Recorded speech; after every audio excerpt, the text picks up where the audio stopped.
안녕하세요, 여러분. 교회 오빠 송작가입니다. 응? 음, 교회 오빠예요? 음. 언제부터? 나 교회 살아. 아, 교회. 음, 예. 음. 나 도심 안녕하세요. 안 살아, 교회 살아. 예, 안녕하세요. 도심에 사는 전루나 문희정입니다. 어우, 말씀을 좀 나눠야 될 것 같아요. 전루나지만 산에 살잖아요. 저는 도심에 삽니다. 그리고 도심을 좋아합니다. 저는 산에 가지 않습니다. 산은 동물들의 서식지이기 때문에 그들의 서식지에 함부로 인간 따위가 침범하면 안 된다고 생각합니다. 이게 결국은 방구석에만 있다는 얘기잖아요. 당연하죠. 집만큼 좋은 데가 어디 있어요? 요즘 같은 코로나19 팬데믹 시대에. 네. 네. 집이 최고입니다. 나 그동안 많은 광고를 PPL을 해왔습니다만, 너무 문화가 못 먹는 것들을 그동안 했다라고 그래. 하는 비난이 있어서, 네. 특별하게, 좋은 제품 골랐습니다. 무난한 용이라고 하지만 본인이 지금 계속 방송 전부터 엄청 드시고 계십니다. 네. 네. 이게 윤희헌이님 고맙습니다. 보고 싶어 해주셔서. 장보균님 고맙습니다. 브루베리를 오늘 PPL 할 건데요. 청보라 농원의 달팽이 브루베리랍니다. 그래서 블루베리. 이게 국산 브루베리인 거예요. 여러분은 국산을 드셔보신 적이 없을걸요? 거의 냉동 브루베리 드실 거예요. 아니면 국산 저 거의 진짜 네, 냉동으로만. 생 블루베리는 굉장히 비싸거든요. 비싸요. 네. 구경하기가 힘들어요. 근데 금세 딴 하루 전에 딴 진짜 신선한 브루베리를 공수받아서 여러분 앞에서 몰라. 돈 하나가 얘기해 주세요. 근데 저는 사실 이런 블루베리 같은 경우에는 그냥 먹어도 된다고 막 얘기하잖아요. 씻지 않고 그냥 먹으라고 막 얘기를 하는데 요즘은 워낙 농약이 아니 그냥 농사 지으시는 분들 입장에서는 아우 그 농약 안 치고 농사 안 돼요라고 다들 말씀을 하시잖아요. 그래서 뭐 소비자 입장에서 뭐라고 말을 할 수 없는데 그래서 진짜 좀 믿을 수 있는 제품이었으면 좋겠다라는 바람이 정말 간절하거든요. 특히 블루베리 같은 경우에는 애기들도 저희 조카도 이렇게 되게 손으로 그냥 잘 집어먹는. 그래서 애기들용 살 때는 특히나 무농약을 일부러 비싸더라도 그걸 주문하거든요. 이게요, 국산인 거는 뭐 둘째 치더라도 진짜 안 쉬어요.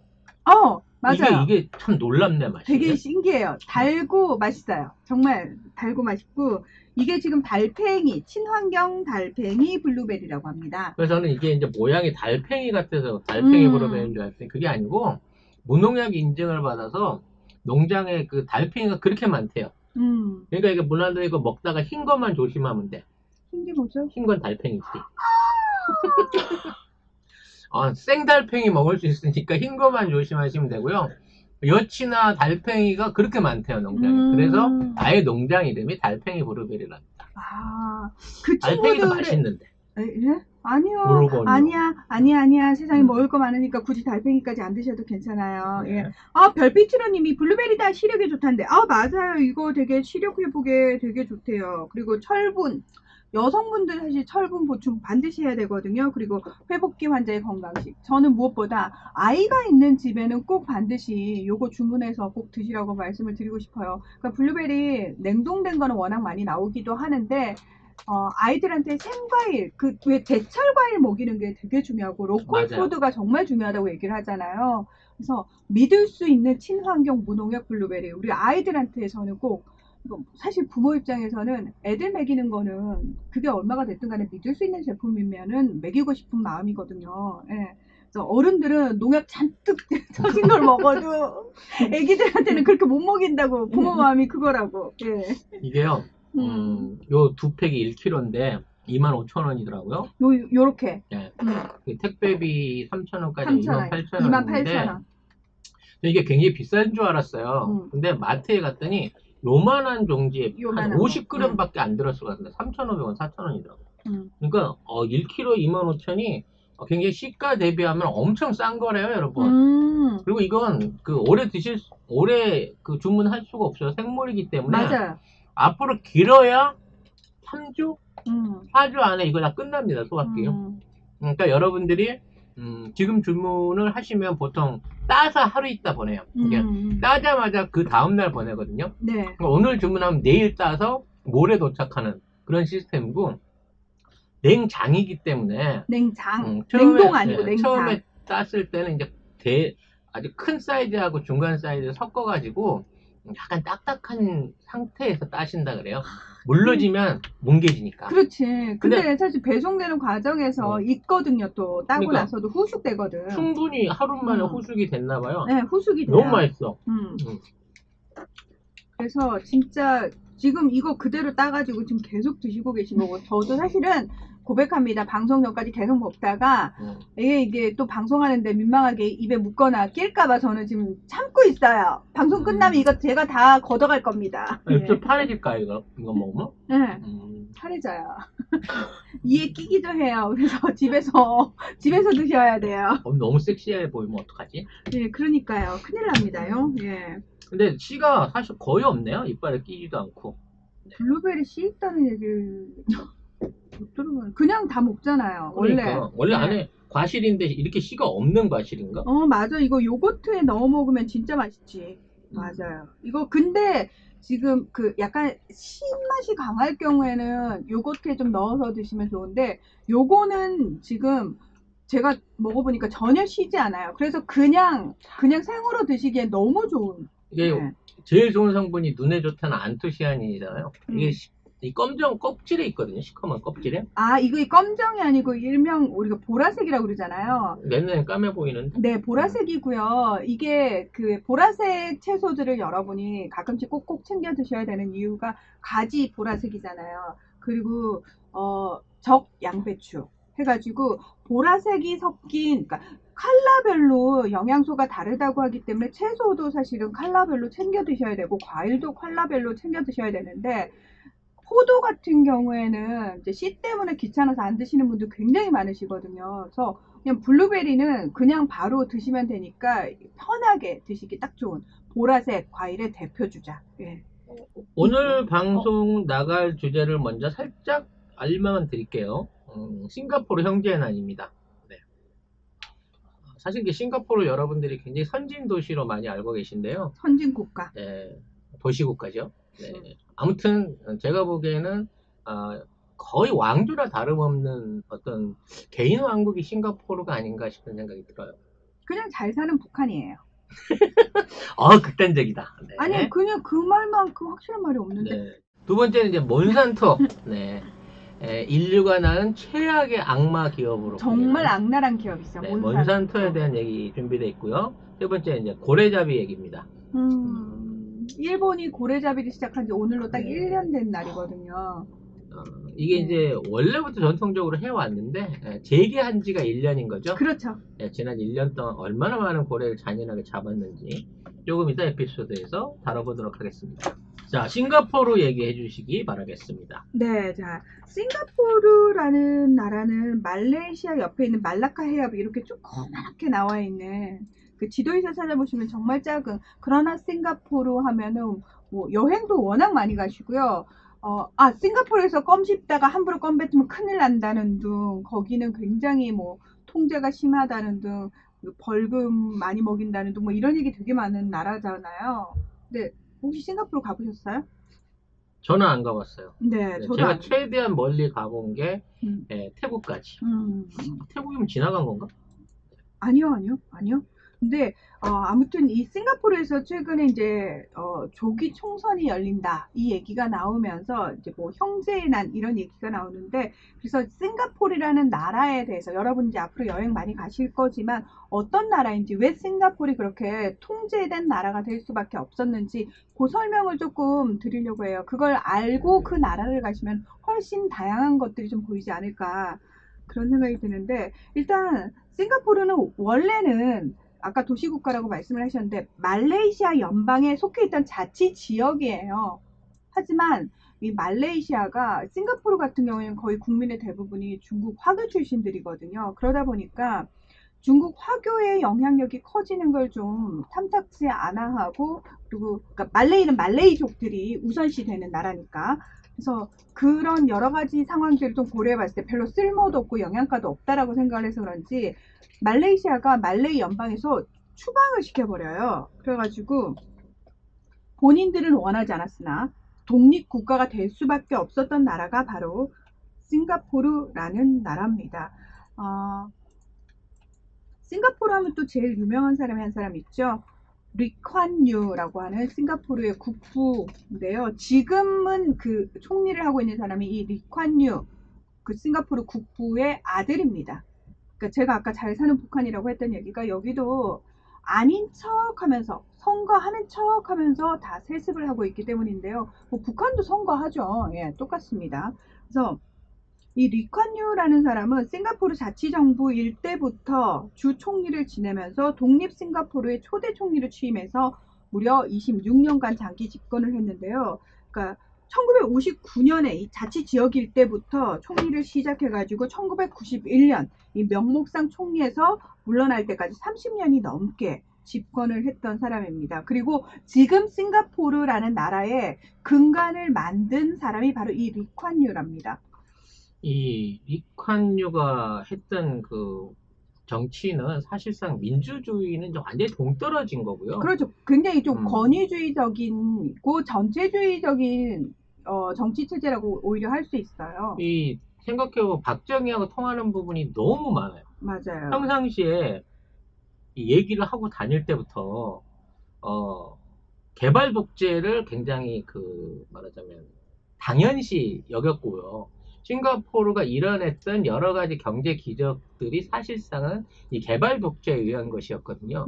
그래서 우리나라가 싱가포르를 모델로 삼으면서 많이 담자라고 했을 때, 이 특히 정당화됐던 게 박정희의 개발 독재하고, 이게 이제 여러 가지로 묶여서 굉장히 불편한 상황이었던 거지, 우리 입장에서는. 자, 리콴유 같은 경우에는 왜 이런 생각을 가지게 됐냐면은, 일단 싱가포르라는 곳이 뭐 가진 자원이 많다거나 땅덩어리가 넓다거나 하지 않은 곳입니다. 근데 이런 곳이 그나마 말레이시아에 붙어 있을 때는 그 후광으로 먹고 살 수 있었는데 말레이시아에서 일방적으로 축출을 당하거든요. 그래서 1965년에 그 장면이 나와요. 말레이시아에서 이제 연방에서 싱가포르를 떼내겠다라고 하는 그걸 지켜보고 있는 리콴유를 또 생중계를 하는데 거기서 울어요, 이분이.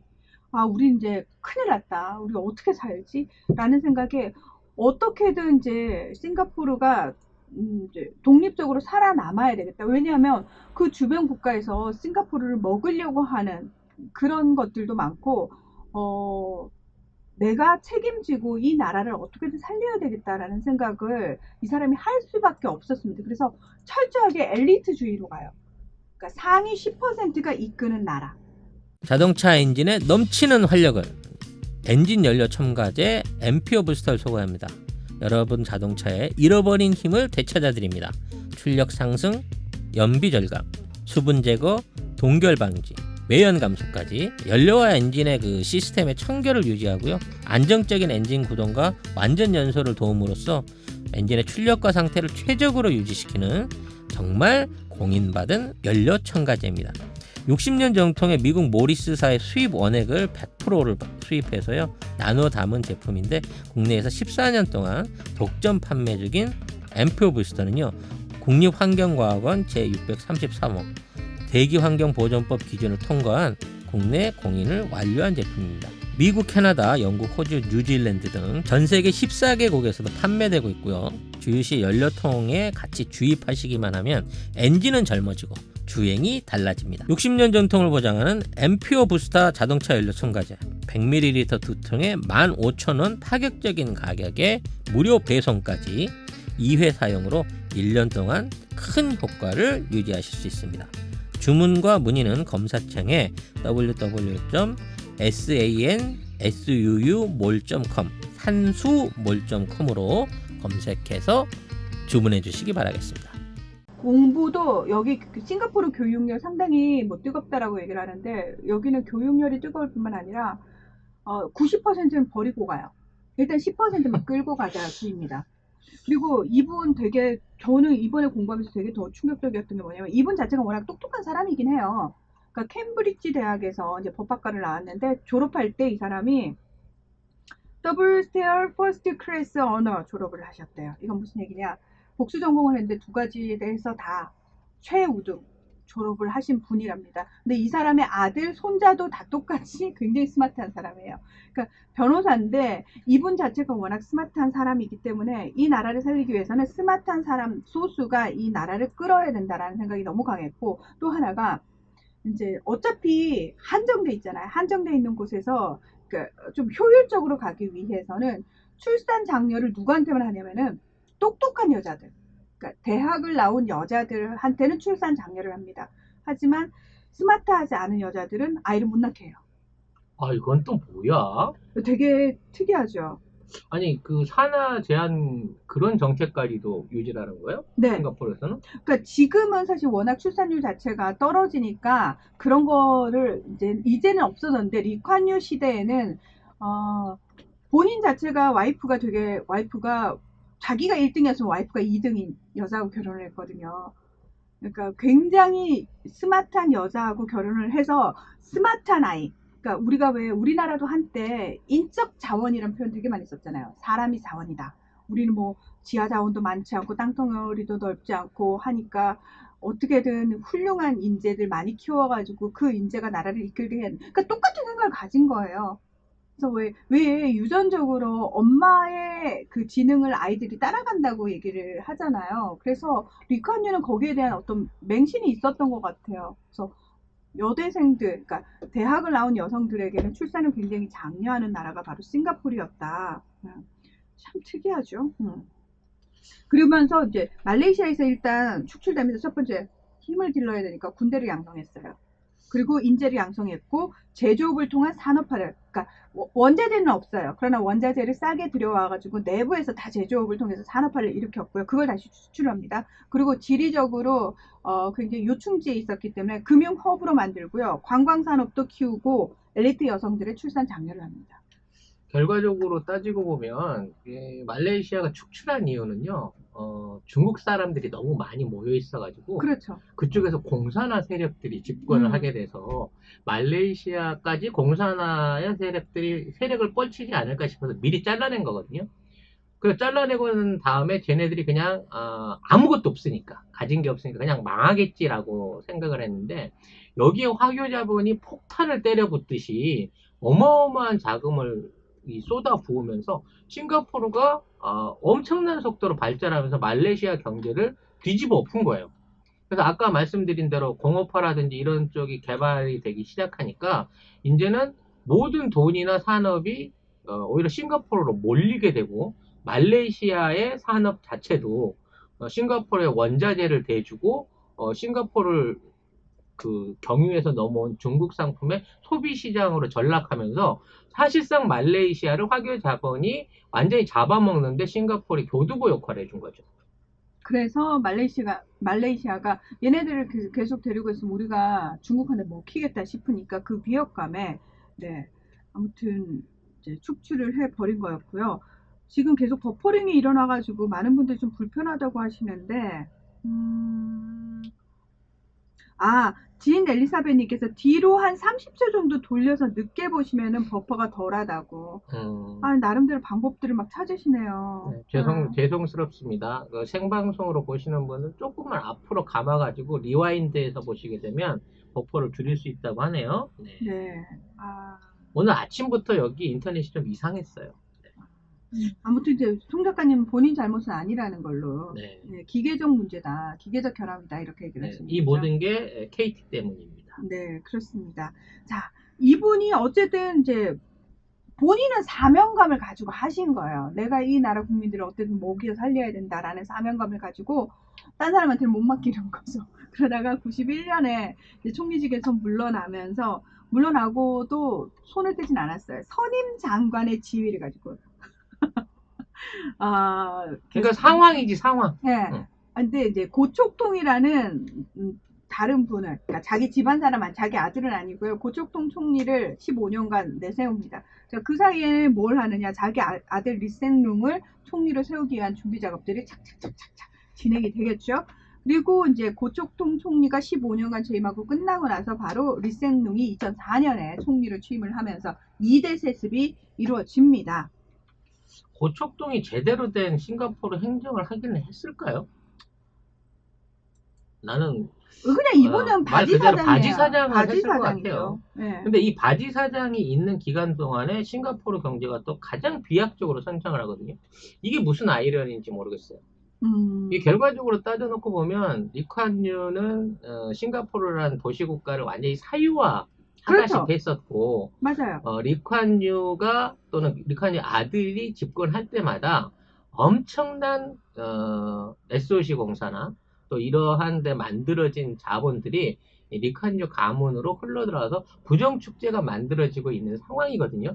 근데 여기에 대한 어떠한 비난이나 비판도 못한 못해요. 상태에서 싱가포르는 영원히 리콴유 집안의 일종의 뭐 소유물, 네. 그 국가가 되는 게 아닌가라고 하는 일종의 이제 그 어떤 포기 선언이 있을 때쯤에 지금 싱가포르 내부에서 굉장히 심각한 내정 상황이 벌어지고 있는 거죠. 근데 그것도 사실은 이제 좀 다르게 해석하시는 분들도 있던데 어쨌든 나중에 얘기를 하고요. 일단 싱가포르는 사실상 리콴유 집안의 나라라고 할 수 있습니다. 이 현재 싱가포르에서 이권이 따르는 국영 기업이라든지 관변 단체의 수장 또는 정부 요직 등은 상당 부분 리콴유 일가나 그 측근들이 차지를 하고 있고요. 싱가포르 최대 기업으로 싱가포르 여러 대기업의 지주회사이자 전 세계 여러 곳에 투자를 하고 있는 국영 기업인 테마섹 홀딩스의 CEO가 그의 며느리자 리센룽 총리의 부인인 호칭 여사. 그러니까 지금 총리 부인이 최대 국영 기업의 CEO를 맡고 있어요. 이것 자체가 사실은 좀 말이 안 되는 거죠. 싱가포르는 집, 연금, 의료 빼고는 어떤 복지도 보장하지 않는 나라입니다. 임금 수준도 상당히 떨어지고요. 그리고 정부가 무료로 보급하는 인터넷망은 항상 감시되고 있고요. 리콴유 일가의 이름만 언급이 되면 바로 정부에서 조사가 나옵니다. 언론기관의 통제는 어떤 식으로 하느냐, 언론기관, 반체제, 반정부 인사의 어떤 얘기나 이런 게 나오면 막 탄압하고 이래서 막 문제 일어나고, 싱가포르는 그런 식으로 촌스럽게 안 합니다. 어떻게 하냐? 일단 무조건 명예훼손으로 걸어요. 자, 명예훼손으로 무조건 걸면은 대부분 정부에 다 유리한 판결을 내겠죠? 그러면 거의 100% 배수합니다, 언론사가. 그러면 저 돈 없는데로 배째할 수 있는 걸 대비해서 일단 언론사를 세우려면 첫 번째 조건이 뭐냐면 미리 거액의 보증금을 예치해둬야 돼요. 다시 말해서 네가 앞으로 고소당할 거에 대비해서 거기에 물어줄 돈 가지고 있으면 언론사 한번 세워봐. 나 같은 폐업하고 말지 싱가포르에서 언론사 못하겠다. 네. 그래서 옆동네 가서 저기 하는 그 팟캐스트 하는 게 낫겠다. 그러니까 안 한다니까요. 그래서 정부에서 명예훼손으로 고소해서 승소하면 그대로 이 예치금 날아가고요. 그러면 언론사 계속 유지하고 싶잖아요. 그럼 다시 거액의 보증금을 예치해야 돼요. 그러다 보니까 많은 언론기관이 제가 좀 전에 얘기했던 총리 부인 호칭 여사가 CEO로 있는 이 투자업체 테마섹 홀딩스가 대주주로 있는 언론기관이 대다수라는 겁니다. 그러니까 이런 식으로 언론기관을 통제를 하고 있다는 거죠. 왜 이런 상황에서 싱가포르에 대한 뭐 인권 문제라든지 민주화 문제 같은 것들을 외국이 전혀 건드리지 않아요. 네. 우리가 알고 있는 싱가포르는 뭐 길거리에 쓰레기가 없는 나라, 이렇게 교통법규를 너무 잘 지키는 나라, 이런 거죠. 네, 일단 교통법규를 어기면 몽둥이로 때려요. 네. 쓰레기통이 없고 쓰레기를 버리게 되면 걸리게 되면 벌금과 함께 공개적으로 태형을 치는 나라가 싱가포르입니다. 이런 무시살벌한 나라이기 때문에 사실상 거기에서 불법 행위를 할 수가 없는 거죠. 인구는 500만 밖에 안 되는데 정규군을 7만 명 가까이 유지를 해요. 그리고 최신식 무기를 수입해가지고 무장을 해놓습니다. 사실 말레이시아가 정치적으로 군사적으로 어디서 위협받는 국가가 아니거든요. 근데 이 개인당, 그러니까 그 군사비 투입 수준이나 군사들 무장 수준은 이건 뭐 거의 우리나라랑 그 투입하는 비용의 차이가 크게 없을 만큼 엄청나게 무장을 세게 시킨다는 거죠. 이 군대가 외적을 지키기 위한 군대가 아니라는 겁니다. 내부에 혹시나 일어날 수 있는 소요를 진압하기 위한 군대로서의 막강한 군을 가지고 있다는 거죠. 그래서 싱가포르에서 이제 일반인이 공무원이 되거나 좋은 직장에 가기 위해서는 무조건 군대를 갔다 와야 된다고 합니다. 특히 지금까지 전 세계에 교련이 남아있는 유일한 국가가 싱가포르입니다. 우리나라에서도 폐지한 걸 군사 독재 시절에 있던 잔재가 아직도 싱가포르에 남아있는 거예요. 그러니까 학생들이 전부 다 군사 교육 받고 줄 서서 행군하고 제복 입고 다니는 것부터 시작해서 기본적으로 군대식 제식을 통하지 않으면 또 공무원이나 좋은 기업에 취업하기 위해서는 군대를 갔다 오지 않으면 안 되게끔 이걸 만들어 놨어요. 그리고 예비군도 이제 40세까지 하게 돼 있는데 무지하게 빡세다고 합니다. 그래서 아주 징집 군대라 그러면 아주 징글징글해 하는 게 싱가포르 사람인데 싱가포르는 500만의 서울시 그 반쪽만한 지역이거든요. 근데 7만이 넘는 군대에 우리나라에 이어서 세계 4위의 무기 수입국이에요. 엄청난 화력을 갖고 있는 군비를 갖고 있는 국가입니다. 왜 갖고 있을까요? 외적의 침입? 아닙니다. 주변에 있는 어떤 국가도 싱가포르를 침입하기 위한 그런 뭐 군사적 도발을 하거나 이런 위협을 갖지 않는데도 불구하고 이만한 군대를 키운다는 것은 저는 이건 100% 국가 안에 비상 상황이 있을 때 일종의 이제 진압용으로 키우고 있는 친위대다라는 생각을 갖고 있어요. 그러니까 사실 거의 뭐 군에 의해서 만일에 어떤 민주화 시위라든지 뭐 이런 게 일어나지도 않았지만 일어나게 된다고 하면 철저하게 짓밟아 버릴 준비를 갖고 있는 군대가 싱가포르 군대다라고 봐집니다. 저도 학교 다닐 때 교련을 했었거든요. 아 그래요? 네. 그렇게 나이가 많나? 저도 했어요. 네. 진짜? 진짜 보미 작가님도 했었구나. 교련이 언제 없어졌지? 저희 때 그 왜 그 가방 하얀색 적십자 이렇게 된 가방 들고 가가지고 그 안에 삼각붕대 나오고 붕대 감는 법 시험 보고 막 그랬었거든요. 화생방 한다 그래갖고 남자들 다 빠져 있으면 와가지고 붕대를 감아줘요. 근데 이게 이제 교련 훈련할 때 그 붕대를 감다 보니까 대충 그냥 엉망으로 감아요. 그러니까 걔네들이 제대로 배워갖고 감는 게 아니라 시간 내에 빨리 감아갖고 얘 데리고 빨리 어디 대피하는데 그 들 거 실어서 갖고 나가는 게 그 이제 2인 1조야. 환자 하나, 이거 그 이동용 침대 드는 사람 둘, 그 다음에 감아주는 여학생 하나. 이렇게 엮어가지고 이 일종의 교련 쇼를 했거든. 그걸 1년에 봄가을 때마다 뭐 군사 장학관 같은 사람들 오면 그때 그렇게 모여가지고 집총하고 사열하고 그런 거 시범 보이고 이런 걸 했었다. 지금 돌이켜놓고 생각해보니까. 근데 싱가포르는 아직도 이걸 하고 있다는 거죠. 제이 선생님 붕대 만점 받으셨답니다. 저도 만점 받았어요. 웬만하면 여학생들 거의 다 만점 받았을 것 같은데. 네. 그렇습니다. 우리 남중고에서도요, 여학생 초빙해갖고 했어요. 네.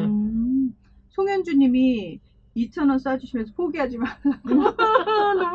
나 눈물겨. 진짜 저희 포기 안 할게요. 네. 그리고 아까 레드제플린님이 사실 10만원 스포츠에 쏴주셨거든요. 그게 없어졌네? 원래 15분 가야 되는데?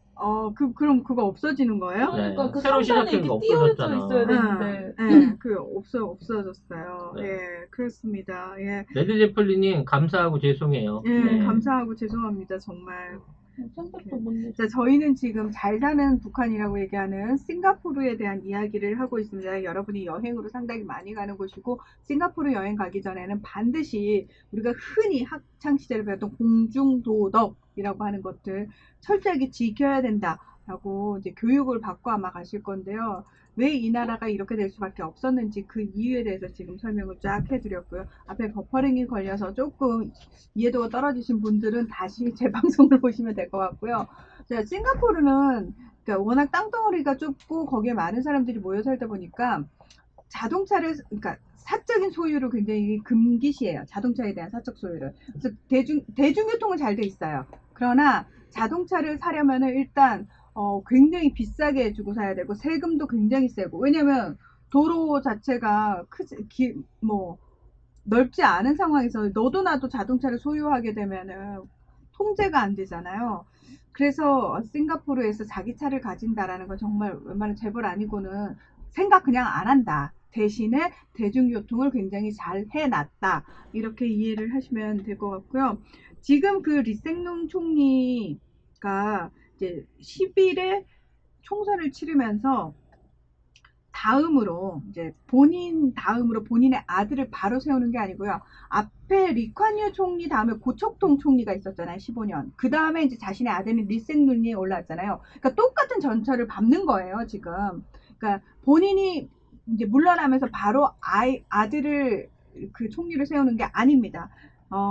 여기에 지금 현재 부총리를 하고 있는 사람을 올릴 겁니다. 올려서 아마도 이 사람이 10년 정도를 한 다음에 자신의 아들에게 가지 않을까 그렇게 짐작을 할 수 있는데요. 일단 그 리콴유 총리가 만든 인민행동당이라는 정당이 그때부터 지금까지 계속 쭉 여당입니다. 2015년에 총선이 있었는데 그때 89석 중에서 83석을 차지했거든요. 이게 싱가포르엔 야당이 없어요. 단일 정당이에요. 그러니까 야당이 있어요. 명목상 있어요.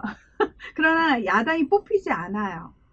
네. 어찌 됐거나 의회를 완전히 장악한 상태에서 대통령도 뽑아요. 네, 맞아요. 근데 여러분 싱가포르 대통령 얘기 들어본 적 있어요? 네. 아니요.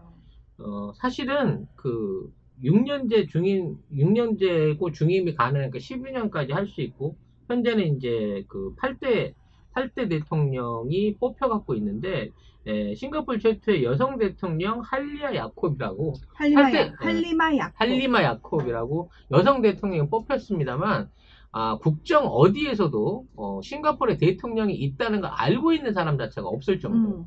그만큼 의회가 모든 권력을 독식하고 있는 상황인 거고, 그 의회마저도 리콴유의 졸개, 아들과 졸개들이 꽉 잡고 있는 상황인 거죠. 네, 그렇습니다. 자, 국회의원의 임기는 5년이고요. 임기가 종료되면은 3개월 이내에 총선을 실시하도록 하는데, 법적으로 사실 내년 4월까지 치러야 되는데, 지금 리생룬 총리께서 조기 총선을 치러야겠다라고 엄명을 내리셨기 때문에 그냥 조기 총선 치르는 겁니다. 그러니까 대통령이 의회 해산을 명하는데, 그냥 리생룬 총리가 대통령한테 가서 의회 해산 좀 할래? 예. 그리고 바로 해산을 했어요. 그래서 지금 10일 날 총선이 이제 예정이 돼 있는데, 싱가포르 총선에 대해서 잠깐 설명을 드리면은 굉장히 특이하더라고요. 일단 지역구 의원은 한 선거구에서 한 명의 의원을 선출하는 단일 선거구와 한 선거구에서 4명에서 6명을 선출하는 집단 선거구, 요 두 가지로 이렇게 나뉜대요. 근데 이 집단 선거구는 선거구별로 최다 득표 정당이 해당 선거구 의석 전체를 가져가기 때문에, 다시 말해서 군소 정당에서는 후보를 아무리 내봤자 차지할 수가 없는 거예요.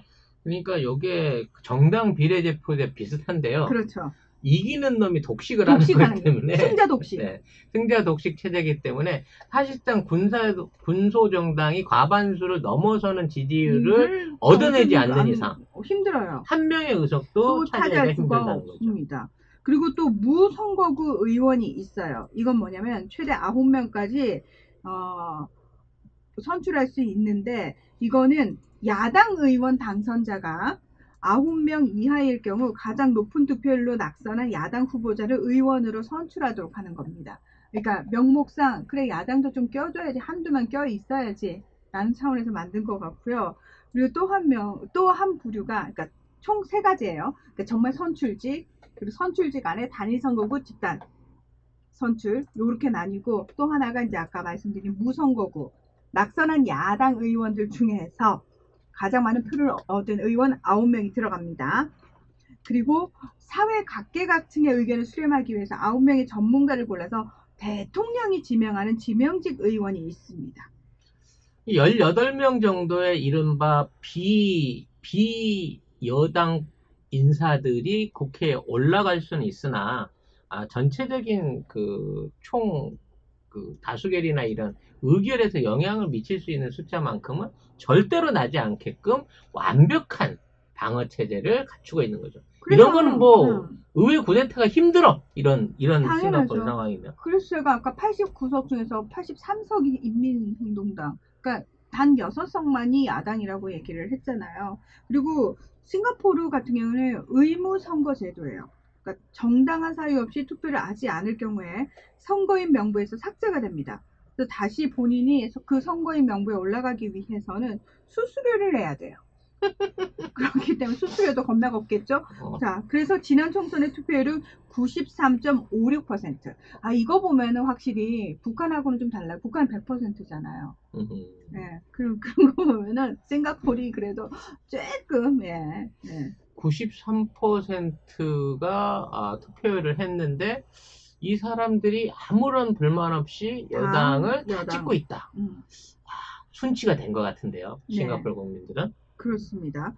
그래서 지금 리 총리의 후임은 헝 스위킷이라는 부총리가, 이거는 뭐 리 총리가 다음 후계자는 얘야라고 찍었기 때문에 몇 년 전부터 이분이 자연스럽게 재무장관에서 부총리까지 올라와가지고 그다음 가실 거고요. 그다음에 너 이제 내려와 할 때까지 있으실 거예요. 그거는 이제 지금 그 리콴유 총리의 손자가 정치적인 역량을 키울 때까지는 이 사람이 이제 3대 세습전에 중간 바지로 그렇죠. 또 끼어 들어와 있는 게 아닌가 싶은 생각이 들어요. 지금 현재 리생룽 총리의 그 첫 번째 와이프는 사별을 했어요. 그래서 이제 두 번째 재혼을 한 그 호칭 여사, 그 국영기업 CEO가 두 번째 부인인데, 이 사람하고 사이에서 리홍이 1987년생 그리고 리하오이, 이 두 명의 아들이 태어났어요. 두 아들 중에 하나가 5대군요. 네. 5대 총리가 될 가능성이 리홍이가 될 확실하군요. 가능성이 크죠. 이제 근데 되게 이 집안이 되게 특이해. 네. 다 똑똑해. 겁나 똑똑해. 잡아놓고 과일을 이빠이 시키면 똑똑한 척 보여줄 수는 있지 않을까? 네, 아무튼 그래서 지금 리홍이는 이 아들, 큰 아들은 지금 뭘 하고 있냐면, 첫 번째 부인하고 사이에서도 일남일녀가 있어요. 근데 그 아들은 아파요. 그 일단 엄마가 재벌이 아니잖아. 그 엄마 돌아가셨잖아요. 그러니까. 거기는. 네. 엄마가 재벌 출신이 아니잖아. 당연히 아프지. 예전부터 그런 거 많았잖아. 힘없는 중전소생의 대구는 늘 병 걸리거나 영수가 얼마나 그런 거잖아. 건강해요. 아닙니다. 예, 백색증이라고 실제로 병을 좀 앓고 있고요. 예, 리홍이 같은 경우에 백색증이 괜히 오는 게 아니야. 뭔가 안 좋은 약을 먹었을 거야. 아니 자꾸 우리 프로를 자꾸 그렇게 몰고 가지만 월드머니만큼은 그러지 마요. 그러지 말까요? 네. 자, 여러분, 저는 이상한데? 상식적으로 이해 가능한 선에서, 그리고 지금까지 나와 있는 믿을 만한 정보까지만 말씀을 드립니다. 그 나머지는 다 이분 뇌피셜이에요. 재벌과 정치 1인자가 이렇게 손을 잡았다는 선하에서 이미 먼저, 그러니까 전초소생의 장남은 가능성이 없다 라고 하는 뭐 분명한 결격 사유가 있는 것 같고, 아무튼 리홍이는 지금 엄마 회사의 연구소에서 연구원을 하고 있다고 하는데, 이번에 총선에 나올 가능성이 크다고 합니다. 근데 왜 싱가포르 형제난이라고 얘기를 했느냐, 리콴유 총리에게 리생룽만 있었던 게 아니죠. 리생양이라는 또 다른 아들이 한 명 더 있어요. 그렇지, 늘 삼촌이 문제야. 네. 이거 조선왕조실록이랑 뭐 달라? 점점 나의 음모론이 맞아가지 않아? 삼촌이 지금 반항하는 거잖아. 그래서 아버지가 사실 리콴유 총리가 죽으면서 이런 유언을 남겼대요. 자신이 우상화되는 거 싫으니까 자신이 살던 집 다 허물어라 라고 했는데, 리생룽 총리가 허물지 않은 거예요. 그러니까 리생양이 형아가 아빠의 유지를 받들어서 그걸 허물어야 되는데, 자신의 정치적 어떤 그 입지를 위해서, 또는 자신의 아들에게까지 그거하고 똑같아요. 김정은 위원장이 할아버지인 김일성하고 똑같은 외모를 하고 있어서 그게 사람들한테 굉장히 어필한다고 하잖아요. 그러니까 리콴유 총리의 후광으로 자신의 아들한테 조금 탄탄한 입지를 주기 위해서 우상화를 한다라는 거죠. 그래서 리생양이 아버지는 분명히 집을 허물고 나를 우상화하지 말라고 했는데 형이 그걸 지키지 않는다 이러면서 이제 공식적으로 비판을 하는 겁니다. 근데 여기에 또 여동생이 한 명 있어요. 리 웨이링이라고 싱가포르 국립뇌신경의학원 원장인데, 이 여동생도 같이 지금 현재 리생룽 총리를 공격하는 거예요. 맞다, 오빠가 아빠의 유지를 받들지 않았다라고 지금 얘기를 하고 있는 겁니다. 분배가 잘 안 된 거야, 권력이. 저는 근데 이거에 대해서 이렇게도 얘기를 하더라고요. 어쨌든 리콴유 총리의 딸이라는 이유만으로 이 집안 자체는 지금 잘 먹고 잘 살아요. 그러나 생각해 보면은 아버지가 살아있을 때는 그래도 내가 아들이니까 뭔가를, 아들이고 딸이니까 뭔가를 좀 챙길 수 있었다면 이제 점점 권력이 자기 형의 집안 쪽으로 이렇게 쏠리게 되잖아요. 그러면은 자신들이 가지고 있던 권력의 크기가 점점 작아질 수밖에 없고, 자기들한테도 아이들이 있을 거 아니에요. 내가 받았던 것보다 내 아들이 받을 건 더 적어진단 말이죠. 그런 부분에 대한 어떤 발악 같은 걸 하지 않나. 그럼 이게 삼성의 지금 이재용의 그 발악적인 경영권 승계를 위한 편법하고 뭐가 달라? 그러니까 그거하고 좀 비슷하다 이런 얘기가 있는데 되게 웃긴 게 뭐냐면 이런 거에 대해서 리우청 치안노동당 총재가 뭐라고 얘기를 했냐면, 이거 한국 드라마 아니고 나라 신뢰도에 영향을 미치는 심각한 문제라면서 총리와 정부의 법적인 대응을 통해서라도 문제 조속히 매듭 지으라 이렇게 얘기를 했는데, 아니 공식 석상에서 이게 한국 드라마 막장이라는 게 나왔다는 거죠. 한국은 이게 드라마가 아니잖아. 현실에 있는 얘기잖아. 네. 네. 니들도 현실을 좀 직시를 하세요.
결국은 삼촌과 숙모가 이렇게 비난을 계속하는 거는 바지 세워가지고 앞으로 못해도 20년 동안 바지 총리 세워가지고 이거 끌고 갈 거면 뭐 이제 손자가 이제 몇 년생? 87년생.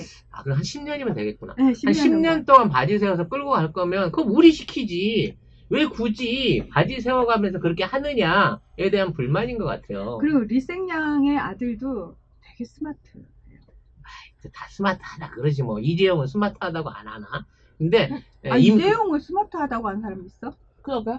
아니 그 이재용에 대해서 이제 그 온갖 찬사를 늘어놓고 있는 그 언론 기레기들 하는 거 봐봐요. 기덕이들 하는 거 봐봐. 에이 그 기덕이들 누가 믿는다고. 이런 상황이 그 아랍 왕조에서도 다 똑같이 일어나요.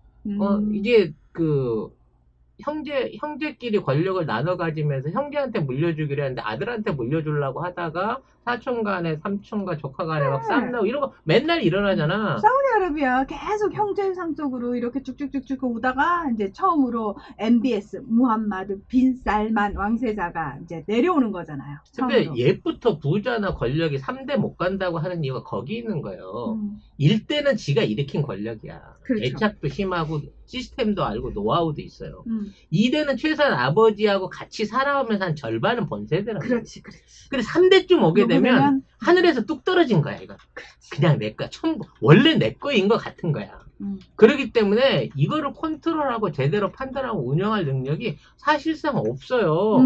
3대 정도 가면 물론 뭐 옛날 제왕학이라 그래서 잘 가르쳐서 똑똑하게 배우면 그 왕도 계속해서 이렇게 대물림을 할 수 있게 될지 모르지만 대부분의 3대째 내려오게 되면 아무리 똑똑한 왕의 손자도 전부 다 군신들한테 휘둘리거나 아니면 제대로 정치를 못해갖고 무너지는 케이스들을 쭉 만들어 왔던 게 역사야. 싱가포르도 이제 얼마 안 남았다고 봐야 되는 거야, 이렇게 가게 되면은.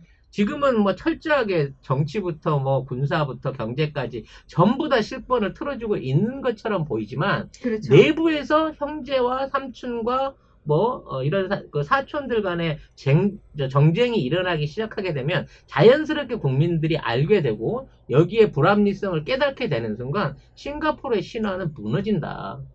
이 사회주의적인 경제 체제, 개발 독재, 이제 싱가포르도 그 꿈에서 깨어날 때가 오고 있다라는 생각이 드네요. 사실은 고인물은 썩게 마련이거든요. 그럼요. 그거는 어쩔 수 없는 진리인 것 같아요. 그래서 지금 현재 이 리생룽 총리의 동생인 리생양 같은 경우에는 야당인 전진 싱가포르당의 입장을 공식화하고 사무총장직을 맡았습니다. 그러면서 일단은 인민행동당에 대해서 아버지가 세운 그 인민행동당 리생룽 총리가 대표로 있는 그 정당에 대해서 반기를 들고 있는데요. 제가 봤을 때 리생룽 총리가 이 말이 나오기 이전에 미리 손을 썼었으면 참 좋았겠지만 그거는 어쩔 수 없는 부분이었던 것 같고 지금 말씀하신 것처럼 이제 3세로 내려가면은 심화되겠죠. 네. 3대로 내려가기 전에 지금 야당으로 당적을 갈아탄 무모한 삼촌이 해외 출장 중에 추락사라든지 사우디아라비아처럼 비행기 사고를 당한다든지 아니면 집에서 갑자기 급변을 당하는 일은 일어나지 않았으면 하는 바람을 가지고 만약에 방송을 정리를 해보고 싶습니다. 만약에 그런 일이 벌어진다고 하면 리생양의 아들과 자녀들은 얼른 해외로 이민을 가셔야 되는. 원래 이제 이런 숙청은 구족을 멸하게 돼 있기 때문에. 그렇죠. 얼른 도망을 가셔야 되는.